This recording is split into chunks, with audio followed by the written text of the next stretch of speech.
కేరళ ముఖ్యమంత్రి పినరయి విజయన్ని విషపూరితం చేస్తున్నారు, తప్పుడు ప్రచారం చేస్తున్నారు, ఆయన నిజాయితీపరుడని కమ్యూనిస్టులు ఎందుకు బయటకు వచ్చి మాట్లాడాల్సి వస్తుంది?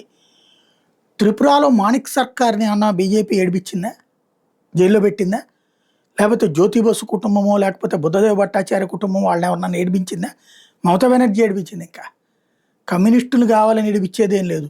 ఏం విజయానికి సంబంధించి గల్ఫ్ దేశాల నుంచి బంగారం ముఖ్యమంత్రి కార్యాలయానికి నేరుగా డిప్లొమాటిక్ ఛానల్స్ ద్వారా వచ్చిందా లేదా? అది బయటపడిందా లేదా? అప్పుడు ఆయన పిఎని వరకు సస్పెండ్ చేసి ఊరుకున్నారు లేదా? అప్పుడే కుంభకోణం బయటపడింది కదా.